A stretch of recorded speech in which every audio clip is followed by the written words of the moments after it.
De volta com o Educador Entrevista, vamos falar um pouquinho a respeito de Enem, na companhia aqui do professor Gustavo Risse. Gustavo, gratidão pela participação conosco. Boa tarde. Boa tarde, Luciano. Tudo bem? Tudo ótimo. Boa tarde a todos que nos assistem também. Prazer estar aqui mais uma vez, a gente falar de um assunto tão importante quanto o Enem. Bom, o Enem vem aí, né, já há alguns anos fazendo esse processo de substituição, né, especificamente aí dos vestibulares pontuais que se tinha, né? Você tem muitas estruturas somadas aí na questão específica do Enem e cada vez mais consolidado, né? A gente percebe que teve um estágio inicial ainda de adaptação, vez ou outra tivemos uma ou outra problemática, mas hoje consolidado e com uma dimensão, quando a gente pensa, né, num exame desse porte... Sim, gigantesca. Gigantesca. Sim, é até curioso, né? Talvez, não sei se todos têm essa dimensão e às vezes nós próprios trabalhando ali, né, no automático, vamos dizer assim, a gente não percebe. Mas é uma das maiores provas do mundo aplicadas no planeta. Exato. Se não me engano, a segunda. Só tem uma avaliação na China que tem uma escala maior do que o próprio Enem. Então, esse ano mesmo, nós temos mais de 4 milhões de estudantes inscritos. Isso é uma proporção muito impactante, né, Luciano? E vou usar o seu termo, né? É uma prova que está consolidada, que é muito organizada, como você disse, né? Teve algum problema, outro no caminho, mas é uma avaliação de fundamental importância hoje para qualquer aluno da educação básica e consolidada, né? Brasil todo participando e domingo está aí, chegamos no primeiro dia da prova. Exatamente. E aí toda uma atenção, né? E aí eu vou aproveitar aqui a pergunta do José Cláudio, falando da importância dos alunos que fazem como treineiro, né? Ou que fazem de maneira não oficial. Isso é um estímulo, ter essa possibilidade de fazer é importante. Fundamental. A gente entra na parte da preparação mesmo, né, para o Enem. Isso também funciona para os demais vestibulares, né? José Cláudio que fez a pergunta, obrigado. Para quem está agora na terceira série do médio, domingo é dia de decisão, né? Então, o principal que tinha que ter feito, já fez. Dá para fazer umas estratégias agora essa semana, de rever alguns assuntos mais cobrados, olhar as provas anteriores, tem como, né, a gente se preparar ainda melhor, porém já está aí. Agora, quem está na primeira série, na segunda série do médio, é muito importante, é muito bacana se tiver essa oportunidade de fazer como treineiro. Vestibular, né, pessoal, essas provas, a gente começa no estudo na sala de aula, que é a principal parte que a gente nunca pode deixar de lado, né? Não tem sentido fazer uma prova dessa se você não está fazendo um bom trabalho dia a dia na sala de aula. Mas a partir do momento que na sala de aula você está estudando, está se dedicando, fazer como treineiro é fundamental, né? A gente tem que se submeter àquelas condições. O tempo de prova, que é uma prova muito extensa, a gente sabe disso. O número de questões, o tipo de questão que é cobrada. Então, nada melhor do que isso, neste momento, né? Fazer a prova ali como treineiro vai te trazer uma experiência inigualável neste momento. É fundamental, a gente orienta a todos. E eu faço até uma ressalva, né, Luciano? Quem está na primeira série do médio vai fazer como treineiro, a gente sempre orienta assim, não é o momento de surtar. É para sentir a prova, ver como funciona, né? Se submeter àquelas condições, mas sem se pressionar por uma quantidade mínima de acerto. Tem muito conteúdo que o aluno ainda não viu, então não pode usar esse resultado que vem depois de uma forma muito pesada. Tem que estar ciente que vai ter questões que ainda não estudou sobre aquilo, então tem que ser pela experiência. Na segunda série do médio, dependendo onde o aluno estuda, ele já viu sim a maior parte do conteúdo. E aí dá para ele já colocar umas metas, analisar isso com um pouquinho mais de rigor. Mas a gente insiste, né? Tem mais um ano pela frente, ou 2, né? Quem está na primeira série. E é importante falar da prática, né? Porque uma coisa é teoria. Exato. Que na escola se explica a respeito, né? Se Sim. fala de todos os itens, etc. Mas ter essa possibilidade de treineiro até para vivenciar a experiência, né? Porque quando for feito oficialmente... É diferente. E é bem isso, né? A logística de sala de aula, claro que nós temos diversos sistemas de ensino, diversas propostas, mas dificilmente o aluno vai ter contato com aquela situação real, com aquela situação igual. Nós temos, né, escolas lá no Claretiano, no Colégio São José, a gente aplica os simulados, então o aluno vai para essa prova sem surpresas. Fazer esses simulados, quem estuda num sistema de ensino que proporciona, também é fundamental, faz parte do processo, é uma parte crucial dele, né? Então depende muito da preparação que cada um tem. Então, se tiver os simulados, realizar os simulados já é muito importante, que aí você vai para a prova sem surpresas, mas o dia ali, né, é um domingo, começa às 13 horas, você vai ficar ali talvez até 18, 18h30, enfim, estar naquele momento com as pessoas que você não conhece, num ambiente diferente, faz muita diferença você vivenciar isso antes. E uma das questões que a gente vê muito sempre, né, quando a gente fala disso, né, é quanto as pessoas muitas vezes se surpreendem ao fazer como treineiro. Sim. Porque justamente isso, né, não tem a responsabilidade, vai tranquilo, isso. E às vezes o resultado é surpreendente. Tem os dois lados. A gente fala, né, faz esse... Sempre recomendo isso, que não seja uma cobrança pesada. E essa surpresa positiva, muitas vezes ela acontece, porque também tem um outro lado. Alguns conteúdos ainda não foram ensinados na sua especificidade, mas trabalhando, né, estudando numa escola bem estruturada, você tem anos de educação básica que antecedem, que te dá esse preparo para interpretar bem um texto, analisar bem uma tabela, comparar situações. E então, assim, não ter aprendido em específico alguns conteúdos não significa necessariamente que essa nota vai ser baixa. Uhum. Então, é legal fazer sim, para ter essa surpresa positiva, quem vem se preparando bem e, né, insisto, né, estar presente naquele dia, naquela situação, naquele local, né? Perfeito. E muitas vezes a pessoa se dá conta dos detalhes ao fazer o procedimento, né? A gente vê coisas simples de um documento, cor da caneta e etc, né?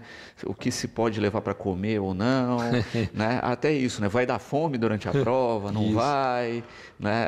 A experiência ajuda muito. A gente já está logo de cara aqui falando de pontos, né, importantíssimos, detalhes, né? E às vezes o detalhe que acaba passando. Então, isso começa em casa, né? Sempre bom a gente ressaltar, todo ano a gente fala isso. Separar a documentação correta, separar o material correto. A gente que está ali todo ano na porta da escola recebendo esses alunos, a gente sempre acaba presenciando situações que são tristes até. É muito triste um aluno perder uma prova, né, dessa, tão importante para a vida dele, porque esqueceu um documento em casa, por exemplo, e a gente já presenciou isso ali.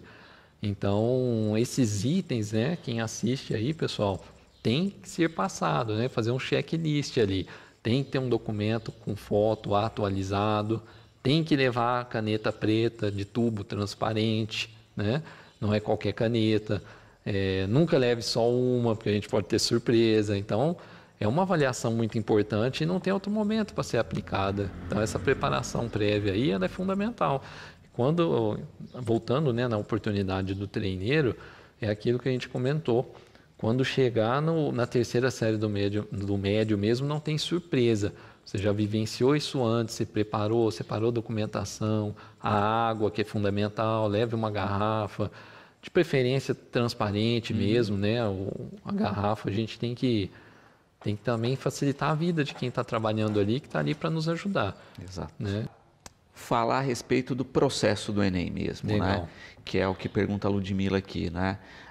Temos dias de prova, né? Não é um dia só. Né? Isso é uma coisa importante a se destacar e com uma divisão muito clara de conteúdo. Exatamente, Luciano. Então, né, pessoal, nós temos neste domingo, dia 3/11, nós temos 2 provas importantes.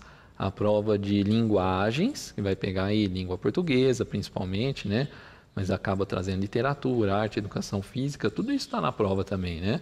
Até um parênteses, o aluno tá fazendo a sua aula de educação física, parece que é uma recreação e nunca é, uma aula mesmo, a gente tem que valorizar.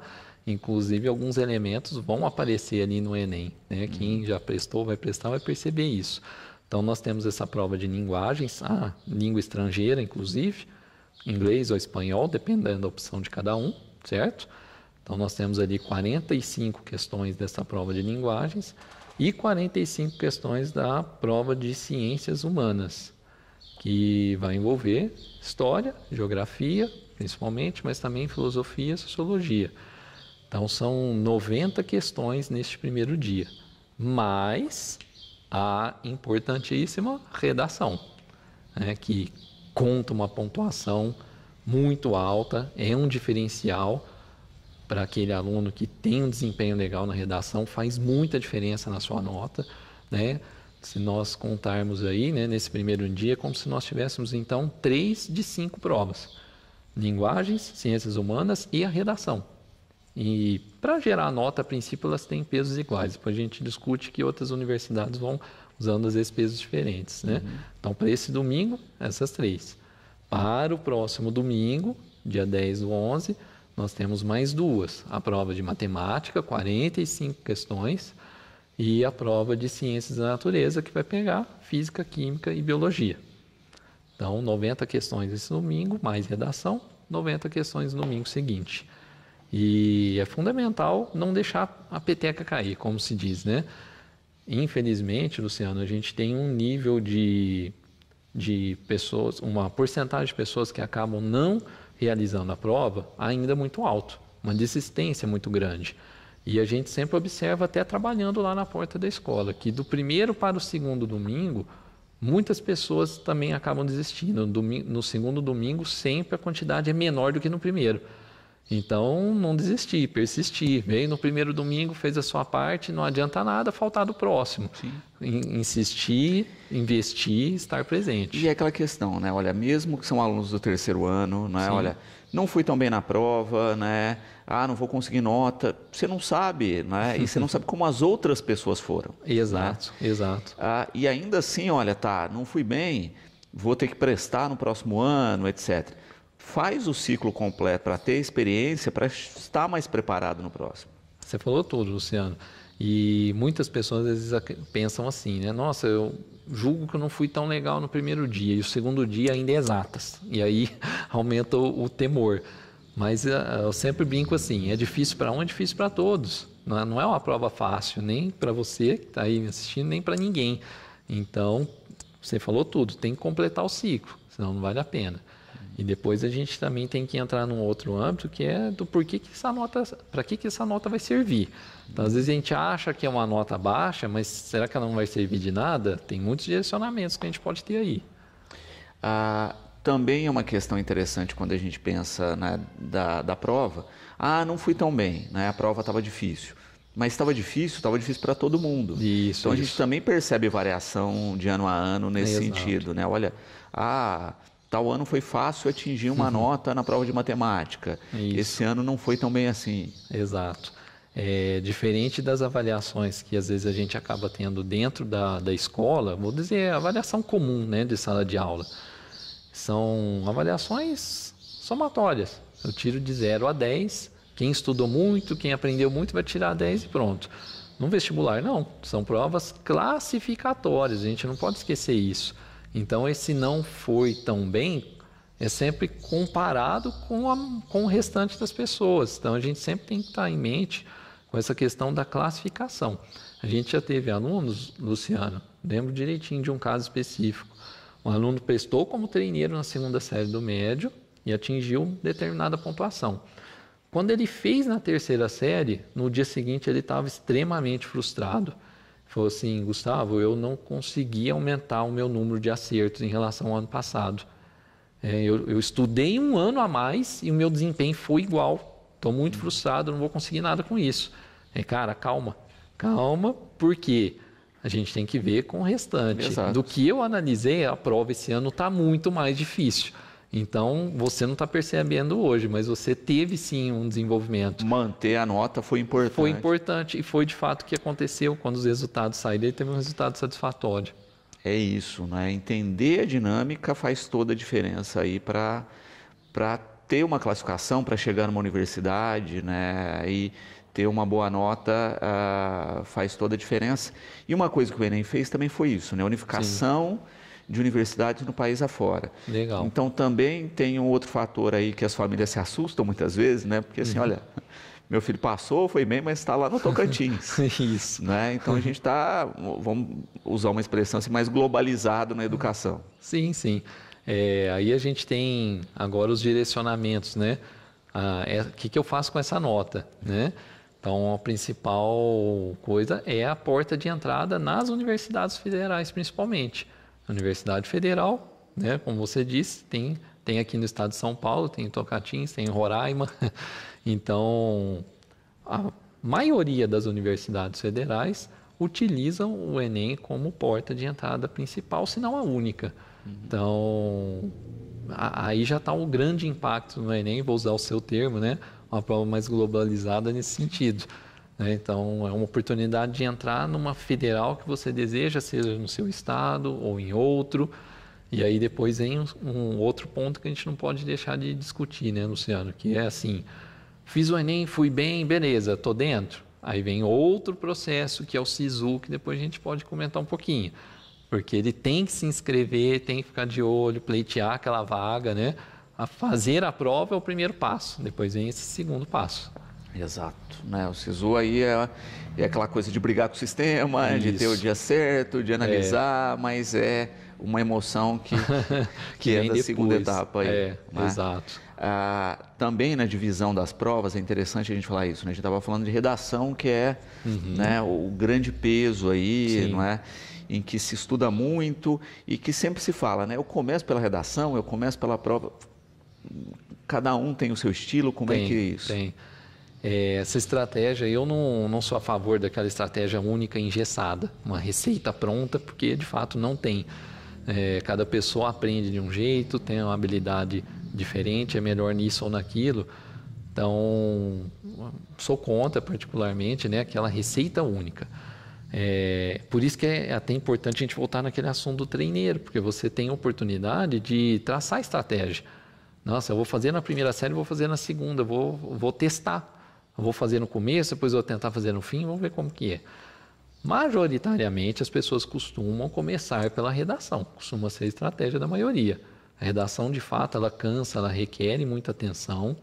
E a dica que eu dou, que isso sim é, vamos dizer, universal, é sobre o tempo.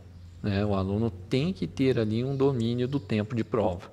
Então, vou começar pela redação, essa é a minha estratégia, você não vai ficar 2h30 em cima da redação, porque você não vai conseguir fazer o resto da prova. Então, esse ajuste, esse controle do tempo, a gestão do tempo é fundamental, Luciano.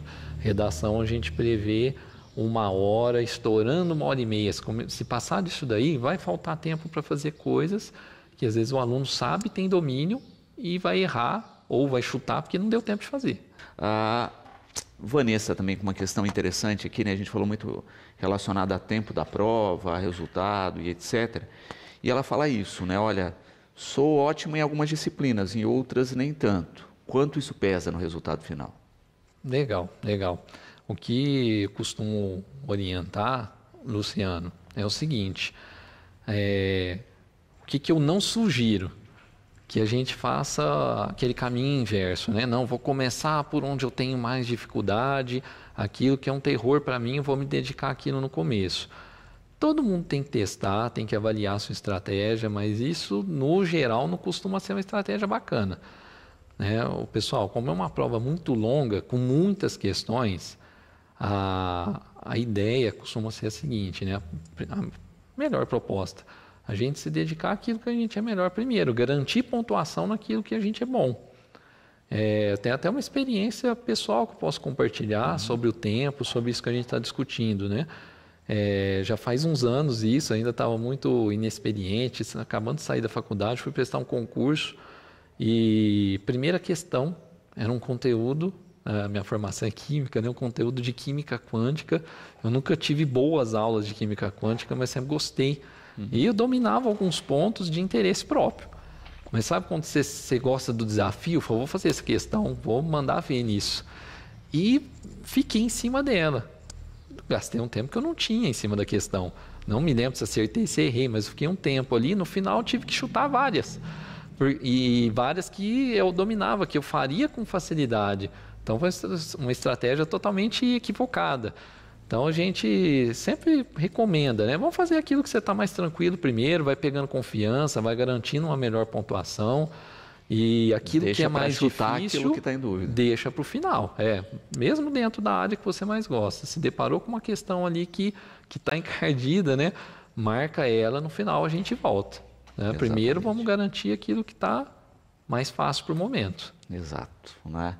É justamente isso, você administra melhor o tempo do acerto, vamos dizer assim, né? O tempo da dúvida, que pode gerar um erro ali, fica para depois. E é legal a gente comentar também, ressaltar mais uma vez, né? A gente sempre discute isso, o método de correção do Enem, que ele não vai contar acertos e erros apenas, né?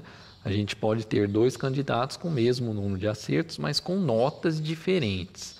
Então, o método de correção é o TRI, Teoria de Resposta ao Item, tem um arcabouço estatístico ali por trás, mas basicamente é um método, vamos dizer assim, a grosso modo, né?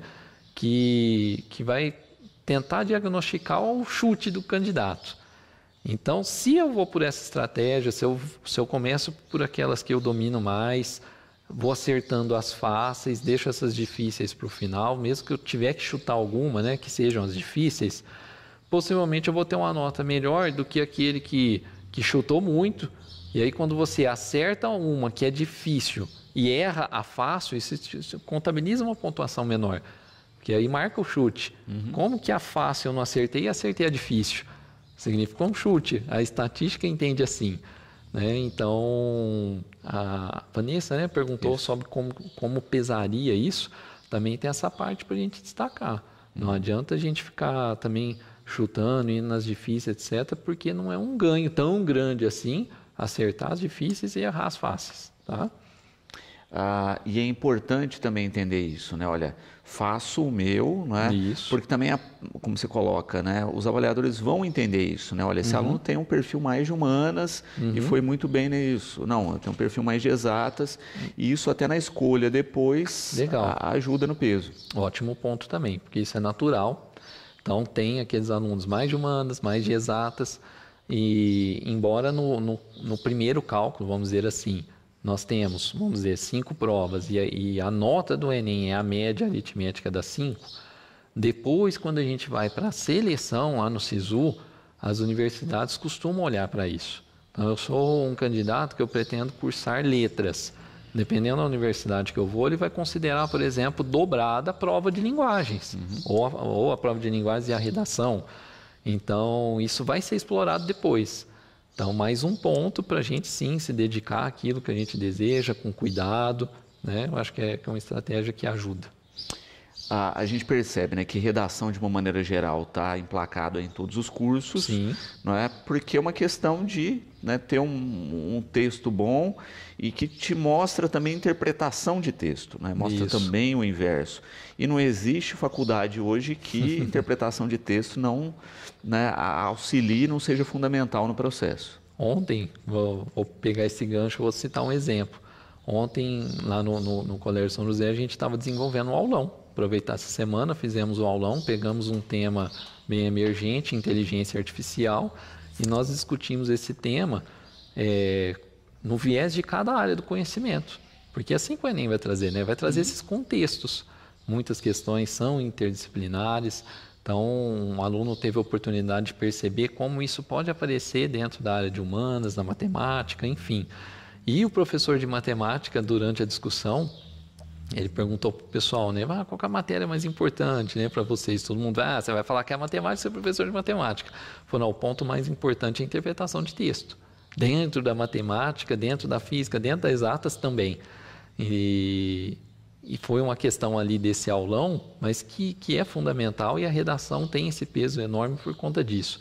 Todas as habilidades que ela acaba envolvendo são fundamentais para qualquer área do conhecimento que esse aluno vai optar depois. Exato.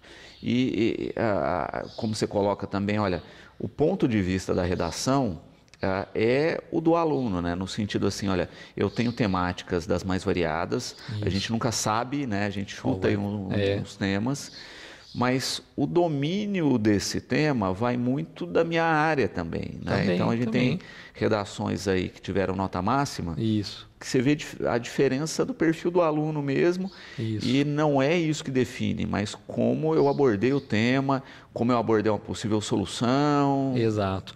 Tem a gente falou, né, que mobiliza muitas habilidades.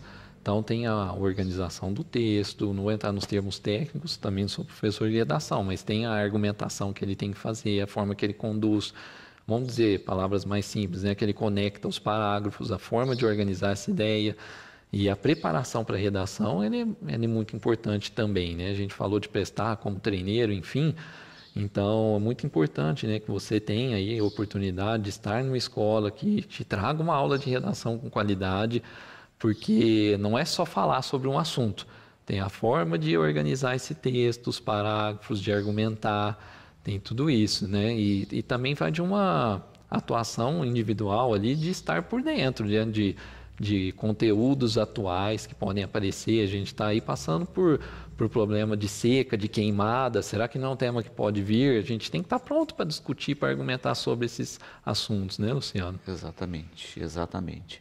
E essa é a questão, né? Muitas vezes as pessoas se surpreendem na temática, num primeiro momento, mas se para, respira, né? Entende o conceito, até por isso, né? Porque vem com um monte de texto de apoio. Né? Que exato. Ajuda, né? Então interpretar esses textos de apoio é o chute, né? Eu não vou nem usar chute, né? Mas é o ponto inicial aí para uma boa redação. É uma boa amarração, né? Inclusive a gente tem essa articulação com os textos de apoio que pode ser mostrada ali, né? Durante a produção do texto, e é bem isso, o texto de apoio está ali, o próprio nome diz, como apoio mesmo. Então é pegar aquelas informações, relacionar com aquele conhecimento de mundo que eu tenho, para daí começar a trabalhar o texto. E mais uma vez a gente fala da preparação, né? Quem tem oportunidade de estar numa escola bem estruturada, as aulas de redação também são fundamentais, porque aí você vai desenvolvendo isso, você vai trabalhando diversas temáticas ao longo da sua educação básica, e aí vai te colocando em situações ali fora da sua zona de conforto e onde a gente cresce. Você vai aprendendo a argumentar, a produzir texto em temáticas diferentes. E, Ana Laura, né, pedindo detalhes do passo a passo de prova, né? Então vamos falar do esqueminha do Enem. Primeira dica, né, que eu acho que é fundamental, é vá mais cedo. Preparação começa de casa, conforme a gente citou. Então vamos pensar nesse passo a passo. Pode começar de agora já, se a gente quiser, né? O que eu tenho que levar? Fazer um checklist. Checklist. Documento com foto, a caneta, mais de uma, preta, de tubo transparente, né? Tinha uma Bic tradicional. Separar em uma garrafinha de água, de preferência transparente também. Recomenda-se, embora não seja obrigatório, né? Que você esteja com um cartão de confirmação da inscrição em mãos. Caso tenha alguma divergência de dados, é legal levar também. Então, esses itens eu colocaria no meu checklist ali. Tá? No dia, chegar com antecedência, claro, 13 horas em ponto, o portão fecha. Não é 13 horas e 30 segundos, né? Na hora que deu 13 horas, vai fechar. E a gente não tem que se programar para chegar 10 minutos antes. Né? Tem que chegar com bastante antecedência mesmo, até para ficar mais tranquilo, para não chegar no susto. Né? A partir das 12, o portão já se abre. E não que você tenha que entrar 12 em ponto, mas é legal você chegar ali naquele ambiente, meio-dia e pouquinho, vai conversando com as pessoas, deixa a tensão cair, né? Vai se familiarizando com o ambiente, né? Entrou na sala, tem que esperar um tempinho, é paciência, porque a prova vai iniciar 13h30, então tem um tempinho de espera, é ficar em silêncio, aí cada um, né? Um faz uma oração, o outro só descansa.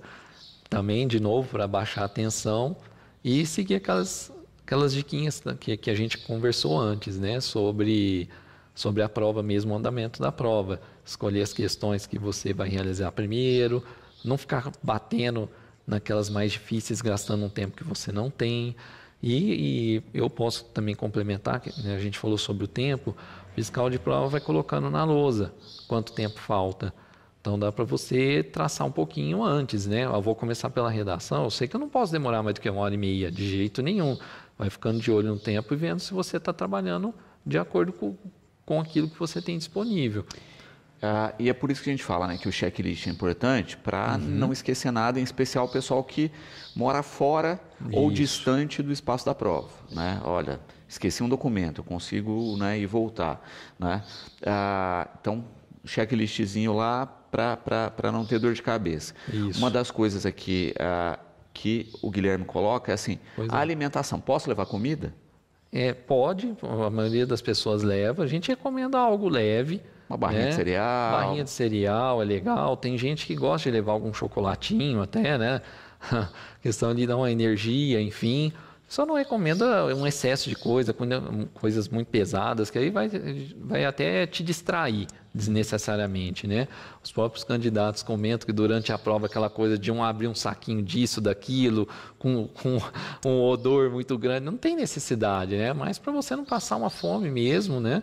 Algo que vai te manter tranquilo e confortável. Acho que a questão é essa, que você esteja confortável e fazer a sua avaliação com tranquilidade. Relacionado à comida e à água, né? Acho que 2 dicas importantes é assim, nada muito melado e pegajoso. Isso. Né? E garrafa de água que tem aquele biquinho lá específico e tal, para, né, ter o menos risco de derramar possível. Isso. Porque a gente lembra que assim, é um cartão de prova só. Né? Molhou, sujou. Legal. Outro ponto importante, Luciano.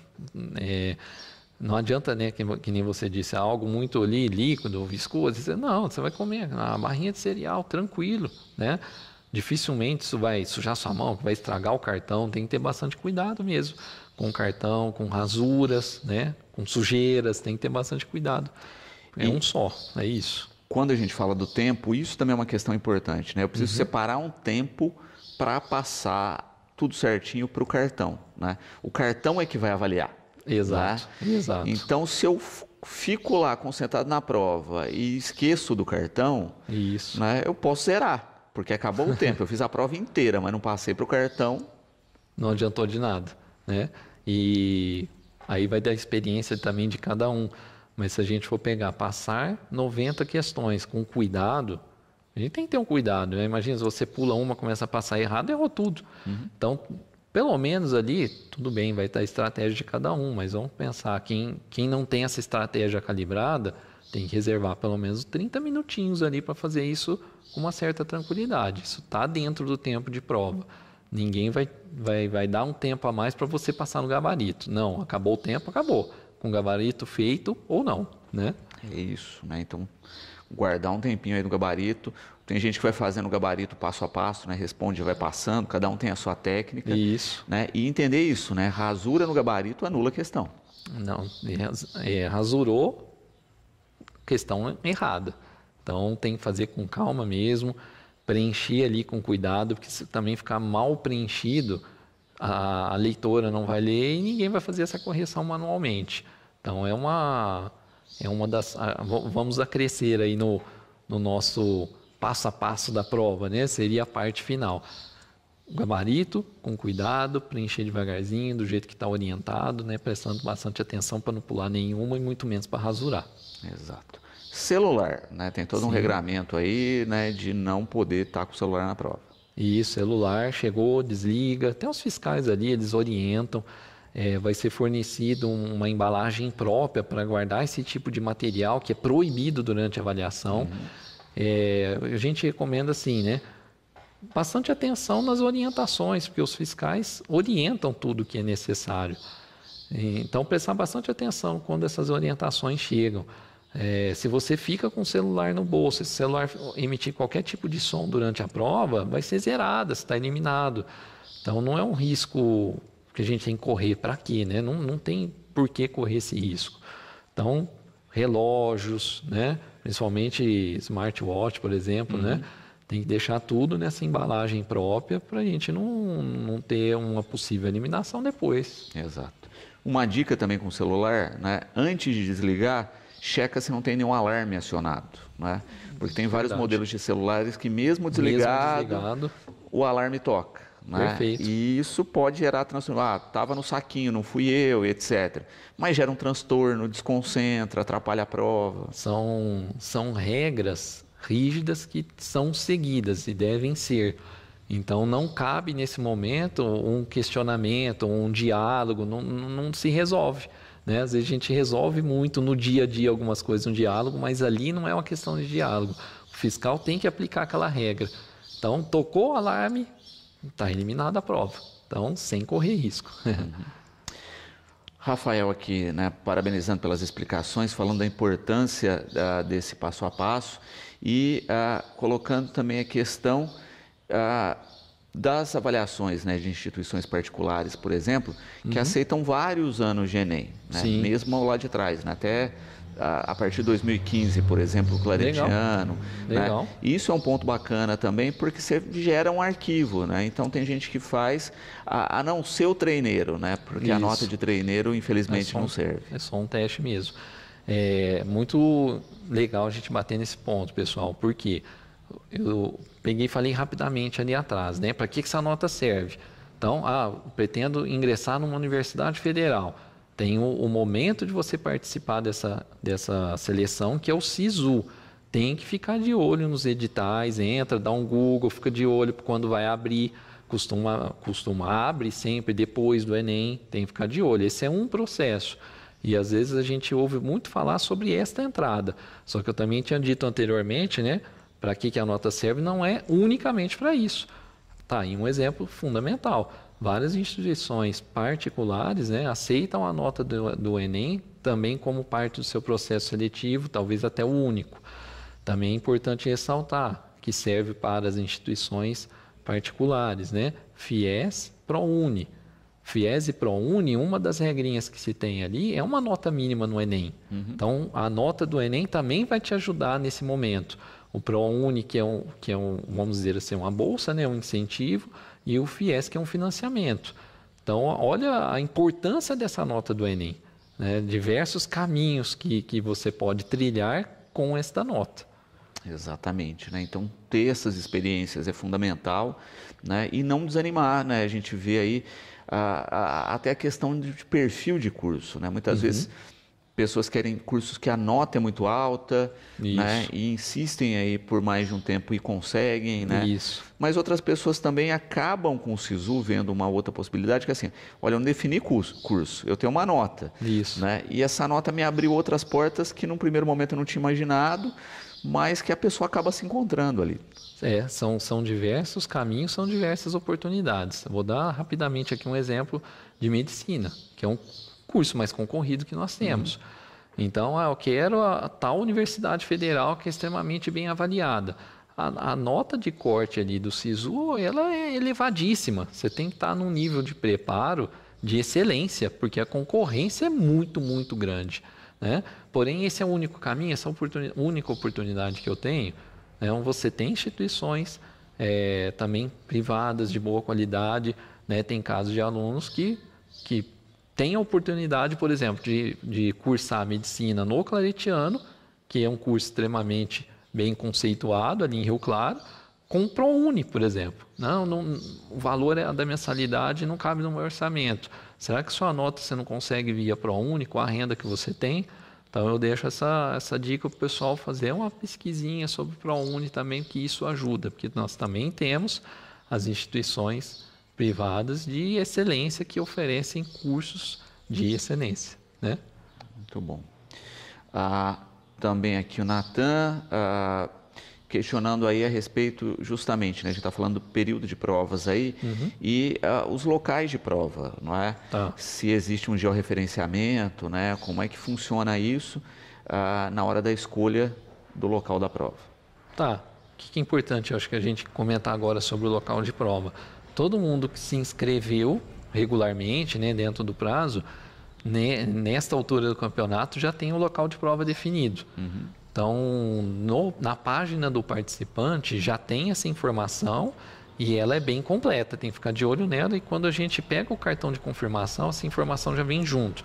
Ele vai te falar em qual escola, que fica em qual endereço, em qual sala, em qual bloco. Tem todas essas informações. Então, principalmente se não é na sua cidade, é fundamental que se olhe um pouquinho antes, né? Já entra no Maps para ver o endereço certinho, né? Já vai com essa informação de qual sala que é. São questões que vão facilitar no dia para não te trazer possíveis surpresas negativas aí, né? Exatamente. E é bacana entender isso, né? E ver se de fato, né? Porque às vezes o sistema também dá uma bugada, né? Às vezes colocou um local de prova que é inviável, dá tempo aí de entrar em contato e fazer alteração. Isso. É por isso que hoje, o dia que nós já estamos aqui, né? É legal que todo mundo já tenha olhado. Se tiver alguma divergência, né? Alguém que é de Batatá, de Brodowski, Catinópolis, não vai estar escalado para fazer uma prova em São Paulo, né? De forma alguma. Então, se tiver alguma coisa muito assim discrepante, momento já entrar em contato com o MEC urgente, né? Talvez dê tempo de ser resolvido. Tá? Não é comum, mas acontece. Acontece. É aquela história. É uma estrutura, como a gente já falou, muito grande. Isso. É uma das maiores provas do mundo. Então, assim, por mais que esteja tudo correto, não é? É complicado. Vou dar um exemplo simples. Quando você faz o cadastro lá, você coloca CEP. Né? Isso. Teve um errinho no CEP, pode te jogar para um outro espaço. O caso que eu conheço é justamente esse tipo de caso, que teve um erro lá na inscrição. E aí jogou o candidato para uma outro localidade. estado. Exatamente. Então tem que ficar de olho. Por isso que a gente volta no checklist, na preparação, que já começa, por que não hoje? Não vamos deixar para a última hora. Sim. Né? E isso, né? A gente fala tanto de Enem, a gente fala pouco do preenchimento da inscrição. Né? Então, muitas vezes se erra lá no preenchimento. Isso. Vou dar exemplo assim, olha, pessoas que têm direito à isenção de taxa. Então, tem uma série de itens que você precisa ter ali para ter isenção, que precisa do comprovante. Não é? Isso. Então, se na hora que você está preenchendo, você não anexar esse comprovante, você não vai ter isenção mesmo tendo preenchido. Outra coisa, né? Esses dias até a gente tenta ali, vou falar da minha realidade no colégio, né? A gente faz esse processo muito próximo do aluno. Então, essa semana eu recebi uma aluna que ela estava com dificuldade de visualizar o local de prova porque ela estava com um probleminha na senha de acesso, e a senha de acesso é no Gov.br. Né? Então, é uma senha fundamental para diversas coisas, inclusive agora na hora do Enem. Então, depois eu olho, tá aí, eu sou aqui de Batatais, sou perto. Não, peraí, tá funcionando direitinho. Não é legal deixar de última hora. Para refazer uma senha dessa, às vezes não é tão simples assim. Então tem que ficar de olho em todos esses pontos. Exatamente. E a gente acaba vendo isso, né? Hoje, com a evolução tecnológica, até o Enem está no ponto .gov. Isso, né? isso. Então, o ponto .gov cada vez mais tem todos os nossos dados, inclusive se fez a prova, quando fez, etc. Né? Então, a gente vê a dimensão dessa plataforma e como a tecnologia vai estar cada vez mais na rotina de todos nós. Cada vez mais presente, e isso exige também, né, uma responsabilidade maior de cada um, né? Cuidado com essa senha, né? A gestão desses ambientes tecnológicos, eles são fundamentais. Então, sem um acesso desse regularizado, você não realiza uma prova como o Enem, né? Muito bom.